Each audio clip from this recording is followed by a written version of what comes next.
décidé aujourd'hui de témoigner sur un partenariat entre le CHU Brest et une start-up qui avait un jour une idée et qui a souhaité la développer. On a un vrai enjeu dans nos EHPAD, c'est de concilier les enjeux de sécurité des patients, parce que c'est la première raison d'entrer en EHPAD, c'est des enjeux de sécurité. À domicile, la sécurité n'était plus possible, il y a un risque de fugue, il y a des risques de chute. Et donc, du coup, les gens rentrent en EHPAD non pas pour leur plaisir la plupart du temps, mais bien pour des enjeux de sécurité. Et en même temps, on a des vrais enjeux de respect de leur lieu de vie et de l'intimité qu'ils ont dans leur nouveau chez eux, et qu'on ne peut pas toujours assurer et concilier avec ces enjeux de sécurité. Il y a une quinzaine d'années, il y a eu une grande vague pour assurer cette sécurité-là, de mettre en place les télésurveillances avec des caméras dans les chambres, notamment des unités Alzheimer. C'était à ce moment-là la solution qui paraissait la plus sûre, mais qui avait quand même quelques limites, à la limite de la question éthique déjà, de pouvoir avoir une caméra dans la chambre, même si le lit était flouté. La limite aussi de rester devant la caméra pour voir si tout va bien, donc consacrer du temps de soignant à regarder des caméras. Et puis aussi, ça n'empêchait pas le risque, parce que ça n'empêchait pas le risque de vomissement dans son lit, le risque d'un problème qui pourrait survenir, et puis non pas le risque de fugue, puisque dans un établissement, il y avait la vidéosurveillance. J'étais amenée à aller chercher à 3 heures du matin à son domicile, à 3 km de l'EHPAD, un monsieur qui avait fugué, pourtant qui avait de la télésurveillance dans sa chambre, des codes pour sortir de l'unité, et malgré tout, personne ne s'était aperçu de sa disparition. Donc ça a des vraies limites. Juste pour rappel sur le secteur médico-social du CHU de Brest, on a un très grand secteur médico-social au niveau de la direction commune, avec plus de 1600 lits sur le Finistère Nord, dont 1628 rien que pour le CHU de Brest-Carré et 400 pour les secteurs juste de Brest, de l'UVP, donc l'unité de vie protégée, de l'USLD, donc l'unité de soins de longue durée, des EHPAD, de l'accueil de jour, un PASA. Ceci sur 3 sites. L'histoire avec Ozo, elle a déjà démarré par une rencontre. Le jour où l'équipe d'Ozo était venue à notre rencontre pour dire on a une idée, qu'est-ce que vous en pensez? Alors la démarche a été plutôt intéressante pour nous parce que bien souvent on voit les startups arriver avec déjà la solution aboutie en essayant de nous la vendre. Et là, c'était une démarche complètement différente. C'était on a une idée et qu'est-ce que vous en pensez? Est-ce que vous voulez bien nous aider à la développer? Donc ça, c'est quelque chose quand même de très différent dans l'approche. Donc du coup, nous, on a vu assez rapidement l'intérêt que ça pouvait avoir pour nos résidents. Et puis, cette base plutôt de collaboration dès le début, en allant chercher les expériences de terrain, autant du côté des résidents que du côté des professionnels, était pour nous la plus adaptée. Donc du coup, 2020 démarre une collaboration grâce au soutien du Centre de l'innovation du CHU Brest avec Adrien Bussard, avec la mise en place d'un comité de pilotage où on se dit, allez, où est-ce qu'on développe, où est-ce qu'on met de l'expérimentation en place au niveau du CHU de Brest. Et on a choisi 3 sites d'expérimentation. On a choisi de l'USLD, 30 chambres, de l'UVP, 20 chambres, et de l'EHPAD. L'idée était d'avoir un panel assez large de pathologies. En USLD, on a énormément de pathologies assez techniques qui nécessitent beaucoup d'appareillage. L'UVP, l'ensemble des troubles du comportement. Et puis les EHPAD, quelque chose d'assez classique dans la représentation des usagers. Ça a été assez rapide de déployer la solution. Une prise du Wi-Fi, ça marche. Donc en fait, c'est très transparent pour nous, établissements, d'installer ces boîtiers. Donc nous, ça a été vraiment fait rapidement. Sur le secteur de Brest, on a donc 50 résidents, 50 chambres. La formation et l'accompagnement des soignants s'est fait aussi rapidement, puisque finalement, c'est très peu contraignant pour eux. C'est l'utilisation d'un smartphone avec un report d'alerte. Donc c'est aussi comprendre comment le smartphone marche. Et puis comme on était dans une collaboration d'expérimentation, l'idée étant d'aller chercher de la data et de muscler le dispositif, il fallait que les soignants collaborent et disent ça c'est une bonne alerte, ça c'est une mauvaise alerte. Donc pendant 3 ans, les équipes du CHU et OZO ont accompagné, qualifié les bruits, recueilli des bruits importants pour eux, pour que les alertes soient de plus en plus justes. Le fonctionnement, il est installé en 5 minutes. L'IA repère les bruits suspects. Les alertes sont déclenchées automatiquement sur le smartphone et qualifiées, c'est-à-dire que si c'est un bruit de chute, il y a marqué chute. Si c'est du tambourinage, c'est marqué tambourinage. Si c'est au secours, on voit au secours. Et il y a la possibilité d'écouter juste le bruit de l'alerte. Ce qui permet aux soignants, finalement, de savoir très rapidement ce qui se passe vraiment, si c'est un gémissement qui paraît alertant, si c'est un bruit de chute sourd, si c'est... à l'écoute, ça permet de qualifier, ça permet de lever le doute le plus rapidement possible dans la chambre. Et puis surtout, il n'y a pas de réglage, très transparent pour l'équipe, hein. Dans le changement, on a bien sûr informé les résidents, les familles. Alors ça a été quelque chose qui s'est passé très très facilement. Comme le motif d'entrée, c'est la sécurité, si on apporte un dispositif qui apporte plus de sécurité et qui en plus permet de gagner en liberté, dignité, intimité, les familles, elles ont dit très très rapidement oui, on a une très forte adhésion. Donc aucun souci. Et puis avec des familles, au contraire, qui ont félicité l'équipe d'Ozo sur le dispositif et sur ce qu'il apportait. Les réunions d'équipe, c'est pour informer un peu de ce que c'est que ce dispositif, parce qu'il fallait quand même lever quelques craintes. Est-ce que vous allez nous espionner? Est-ce que c'est à viser de réduire du personnel?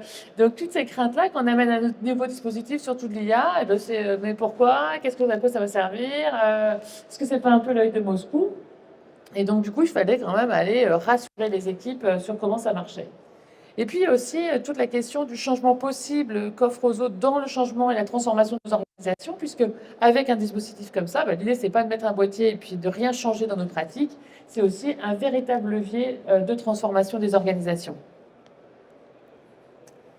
Les challenges, eh bien, en fait, au départ, quand Ozo est venu se trouver, c'était on va détecter des bruits de chute la nuit. Et puis on s'est rendu compte qu'on pouvait faire plein d'autres choses avec. Alors on s'en est rendu compte parce qu'ils nous ont dit tiens, on a compris qu'on pouvait détecter ça. Donc ils sont venus avec des propositions de nouveaux bruits à détecter. Puis nous, on est venus avec des nouveaux besoins. On aimerait avoir la détection des bip machines, parce que les bip machines, c'est gênant autant pour le soignant que pour le résident. Le soignant va 4 fois vérifier que la seringue électrique est terminée. Du coup, on dérange 4 fois le résident, ça fait de la charge mentale. Et là, le fait d'avoir le report d'un bip machine sur le téléphone, eh bien, on va très très rapidement vérifier et changer soit la perfusion, soit l'alimentation parentérale, etc. Donc du coup, on a été bien plus loin que ce qui avait été imaginé. Et du coup, aujourd'hui, on a quasiment tous les bruits qui peuvent se passer et qui sont alertants. Maintenant, tout ça, c'était de l'expérimentation et l'idée était donc d'aller au-delà de ça. On peut passer maintenant, on a déployé la solution dans l'ensemble de nos chambres d'EHPAD du SLD de Brest, mais grâce aussi à l'appel à projet tiers-lieu numérique, ça nous a permis aussi de déployer bien plus largement. Et puis aussi se dire, on va passer la nuit, c'est bien, mais la journée, les résidents, ils ont aussi besoin d'alerte. Et les enjeux aussi de passage régulier dans les chambres, ils se passent aussi la journée, puisque nos soignants passent régulièrement pour vérifier que tout va bien. Et finalement, on dérange beaucoup les résidents. Donc finalement, on passe d'une expérimentation, là, cette année, de 30 à 50 boîtiers à 400 chambres équipées avec du 24-24. L'idée est de permettre aux résidents d'être le plus tranquille possible et pas dérangés par des soignants qui viennent voir constamment si ça va, et puis d'aller au bon moment auprès d'eux. C'est aussi permettre des organisations plus personnalisées, c'est-à-dire on laisse dormir. Si on voit sur l'appli que le résident dort, on laisse dormir. Si on voit qu'il a du monde dans sa chambre, on laisse l'intimité à la famille et on repasse plus tard. Ce temps gagné, c'est pas du temps gagné pour réduire pendant le personnel, mais l'idée est bien de gagner du temps de qualité auprès du résident et pas du temps un peu systématique, en ronde comme on a tendance à faire, notamment avec des personnes qui ne sont pas capables de communiquer, puisqu'on a toujours un peu peur pour eux. Et là, l'idée, c'est de gagner en temps de qualité d'accompagnement auprès d'eux, avoir plus de temps.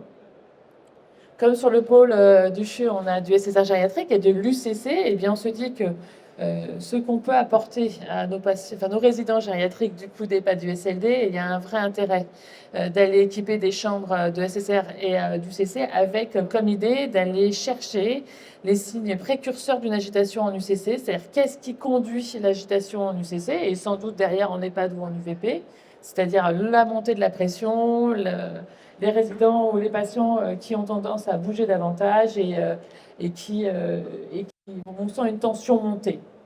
Donc du coup, encore beaucoup de perspectives rien que dans notre secteur avec le passage en journée parce que finalement, le rappel malade ne sert pas à grand monde. Au niveau des performances, on a quand même 92% des détections de chute. Du coup, ça diminue et on est en dessous des 5% des déplacements inutiles du soignant. On a à peu près une moyenne de 15 alertes par nuit pour 80 chambres. Et puis 99,9%, j'ai envie de dire, de consentement.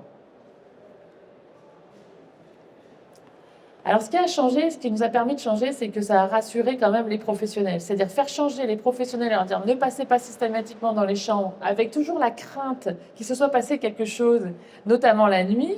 Eh bien, le dispositif nous permet d'engager ce changement-là. C'est-à-dire ça déculpabilise les soignants, ça diminue cette charge mentale-là, et on évite des rondes où on va aller réveiller les résidents pour vérifier qu'ils vont bien.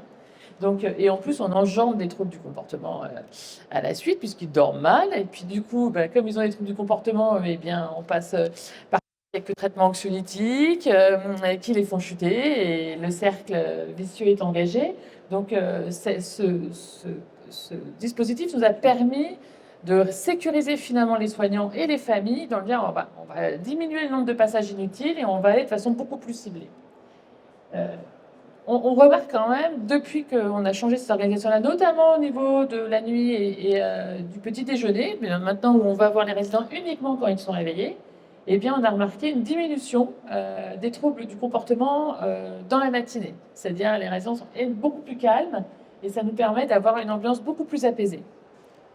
Au niveau de la qualité de vie au travail, mine de rien, diminuer la charge mentale des soignants qui sont toujours en hyperveille sur le son, la nuit notamment, où ils sont assez peu nombreux, ils ont peur de passer à côté d'une chute. Eux, ils disent quand même que diminuer cette hyperveille, c'est quand même très confortable. Sur la journée aussi, pour les infirmières et les petites machines, enfin, au niveau de la qualité de vie au travail, et puis de savoir qu'ils ne sont pas tous seuls responsables et qu'il y a quand même une solution qui permet de sécuriser, ça les a vraiment aidés. L'intimité du résident, surtout, parce que on n'arrête pas de dire qu'en EHPAD, ils sont chez eux, mais n'empêche, ils sont pas tellement chez eux, tellement on intervient. À domicile, il n'y a pas autant de gens à rentrer dans votre chambre qu'en EHPAD. Hein. Donc, c'est comment est-ce qu'on diminue ce nombre de passages-là pour que les gens soient réellement dans leur domicile, qu'on diminue des passages inutiles et souvent trop intrusifs. La solution, en conclusion et en conseil, elle peut être adaptée finalement à chaque projet d'établissement. C'est-à-dire que la façon dont nous, on l'a utilisée, la façon dont on veut la faire évoluer, correspond à un de nos projets d'établissement. Elle peut être utilisée de façon différente en fonction de l'architecture, en fonction du profil des résidents accueillis. Et c'est aussi l'avantage, c'est-à-dire que ce n'est pas quelque chose de collé, c'est personnalisable en fonction de l'architecture, en fonction du projet. C'est à chacun de se l'approprier et d'en faire un peu ce qu'il a envie, puisque c'est extrêmement souple. Nous, l'avantage quand même qu'on y voit, c'est que dans nos perspectives de reconstruction d'EHPAD, on s'est autorisé à penser différemment l'architecture, notamment en maisonnée, grâce à Ozo, ce qu'on n'aurait jamais imaginé faire, parce qu'on aura à un certain moment personne dans les maisons avec les raisins, parce qu'on aura Ozo. Donc en fait, le fait d'avoir un dispositif comme ça nous a permis aussi de penser différemment une architecture de demain, beaucoup plus domiciliaire, beaucoup plus centrée sur les besoins et les attentes des usagers, plutôt que dans une démarche de sécurité qui fait que on va tous les regrouper parce que comme on n'a pas beaucoup de personnel, et du coup, il va falloir les surveiller, donc on retombe sur nos schémas habituels. Le fait d'avoir Ozo nous permet de penser beaucoup plus largement et de façon beaucoup plus domiciliaire aussi nos accompagnements.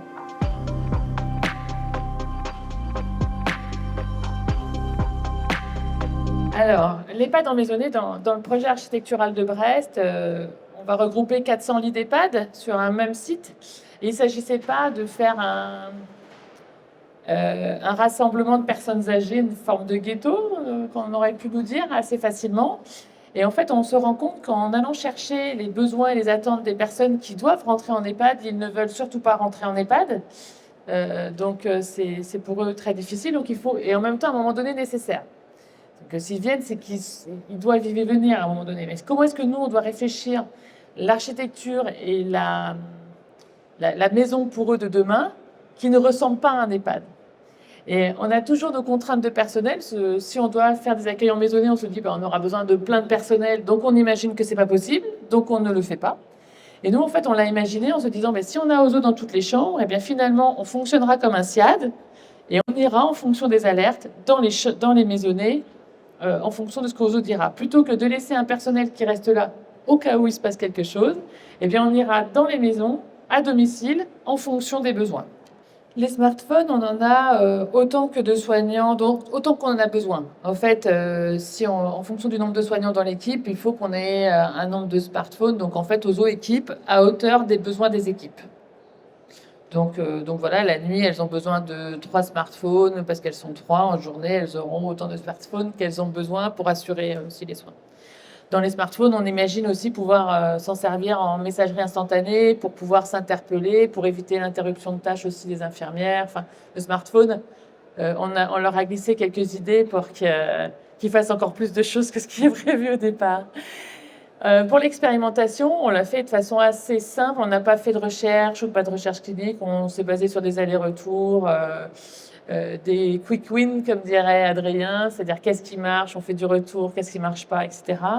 On s'est quand même basé sur une grosse relation de confiance aussi. Maintenant, on se connaît bien, donc c'est aussi pouvoir se dire quand nous, on n'est plus capable d'y aller parce qu'on n'a pas le temps, qu'on a une problématique RH, qu'on a juste une épidémie de Covid ou gastro, il ne faut pas qu'ils viennent nous embêter, ils nous laissent tranquilles. Et puis quand on est prêt, on y va. En fait, on a avancé très tranquillement sans se mettre de pression. Et je pense que finalement, c'est ce qui a été presque le mieux. Si on avait mis un peu trop de méthodo, j'ai l'impression que ça nous aurait découragés. Je pense qu'il faut le faire assez simplement, se faire confiance, accepter que ça marche pas pour pouvoir faire les allers-retours. En fait, on l'a pas supprimé parce qu'il reste obligatoire déjà. Après, on se rend compte que l'appel malade, il est utilisé, nous, sur nos 200 résidents, par une vingtaine de résidents. Donc en fait, il est déjà très peu utilisé, pas toujours à bon escient. Et puis, ça ne présage pas du tout de la nécessité de quoi que ce soit, du besoin de quoi que ce soit dans la chambre. Donc là, l'idée, c'est même pas de le remplacer, c'est d'offrir une solution qui soit bien plus pertinente, en fait, et pour les résidents et pour les équipes. C'est-à-dire que n'importe qui, quel que soit son niveau de santé, d'autonomie, puisse alerter. Parce qu'aujourd'hui, 80% d'entre eux ne sont pas en capacité d'alerter. Donc c'est pour ça qu'on engage des allers-retours. Du coup, pour le moment, réglementairement, l'appel malade, on doit toujours l'avoir. Là, l'idée, c'est de pouvoir offrir une solution d'alerte à tous les résidents, quel que soit leur niveau d'autonomie ou de problèmes cognitifs ou physiques. Oui. Alors, pour le moment, je pense qu'il s'agit de démontrer que ça marche. Enfin, on est encore dans le cadre de la démonstration. Quand on aura démontré, nous, on aura les deux dispositifs et on pourra, à un moment donné, démontrer, ça sera une des prochaines étapes. Qu'est-ce qu'on... Non, parce qu'en fait, il n'est pas encore déployé partout en 24/24. Donc, on va pouvoir démontrer qu'est-ce qu'on a comme alerte avec un appel malade classique et qu'est-ce qu'on a comme alerte avec OZO. Je pense que ça va passer par la démonstration. Si, on peut l'avoir. C'est-à-dire, on pourra cliquer pour dire, on clique pour dire que l'alerte est entendue et qu'on y a été. Donc, en fait, on a aussi le temps moyen de réponse, on a l'heure exacte de l'alerte, on peut avoir l'heure de passage. OZO détecte les ouvertures de portes. Donc, c'est-à-dire qu'on sait à quel moment le soignant il rentre dans la chambre. C'est aussi les indicateurs qu'on peut avoir avec OZO. Donc, en temps de réponse, on a les indicateurs pour ça. Et on est bien meilleur aussi. Parce que quand on a 4 alertes en même temps et qu'on a 2 soignants, l'avantage, c'est qu'on écoute le bruit et on sait où c'est le plus important d'aller. On sait que s'il y a un vomissement, il va falloir peut-être emmener un petit peu de matériel. On sait que s'il y a de la douleur, on va peut-être pouvoir amener avec nous le nécessaire pour la prise en charge médicamenteuse. Puis il y a un autre intérêt quand même dont on n'a pas parlé, c'est que OZO nous permet quand même de travailler davantage en prévention non médicamenteuse. C'est-à-dire les premiers signes de douleur ou de trouble du comportement, on les détecte beaucoup plus vite. Donc on intervient rapidement dans les premiers gémissements sur une solution non médicamenteuse. On apaise beaucoup plus rapidement un trouble du comportement débutant. Et du coup, avec du non médicamenteux, on médique beaucoup moins. On remarque sur les chambres équipées OZO, on a beaucoup moins de si besoin, l'intervention est plus rapide. Alors les familles, elles ont toutes été informées au début de l'expérimentation. Toutes les personnes qui rentrent dans les chambres dans lesquelles le boîtier est mis, on leur demandait s'ils étaient d'accord et de se manifester s'ils n'étaient pas d'accord de l'avoir. Et comme on est passé sur le dispositif généralisé, c'est repassé en conseil de la vie sociale. Donc OZO est venu présenter, répondre à toutes les questions, etc. Et en fait, les familles du CVS ont applaudi la solution, ont dit qu'ils étaient très satisfaits. Pour les résidents, c'est assez transparent finalement. Puisque beaucoup d'entre eux ne s'en rendent pas compte, ils sont informés, mais derrière, c'est assez transparent. Ce qu'ils se rendent compte, c'est qu'ils sont un peu moins dérangés. Donc, en fait, l'idée, c'est de pouvoir dire, on va moins venir vous embêter chez vous. Et ça, ils sont plutôt d'accord. C'est-à-dire que quand on passe les voir, il ne s'agit pas de ne plus passer les voir. Il s'agit de passer les voir pour de la qualité, pas pour vérifier, c'est bon, il n'est pas par terre. C'est pas pareil. Donc les familles, elles sont très satisfaites, les résidents aussi. Et là aussi, c'est la même chose sur l'innovation. Ils sont contents d'avoir une solution d'intelligence artificielle dans des EHPAD, c'est-à-dire surtout à l'hôpital. C'est-à-dire que l'innovation, elle est dans le secteur, un secteur qui n'est pas toujours très attractif, sur lequel on met beaucoup de techno, etc. Et là, ils se disent, chez nous, il y a quand même un dispositif qui a été déployé chez nous et qui n'est pas déployé ailleurs, au service d'un public fragile, souvent un peu trop oublié. Les familles, elles ont été, les résidents, ils sont plutôt flattés. Les familles aussi, et les professionnels, ils se sentent valorisés aussi d'avoir de la technologie dans l'établissement. Enfin, pour eux, d'expérimenter, de voir Ozo évoluer. Enfin, ils les ont vus tout petits. Maintenant, ils voient que comment ils commencent à commercialiser. Ils voient tout le potentiel. Pour les équipes, ça a été extrêmement stimulant de participer à ces expérimentations et de voir une start-up se développer.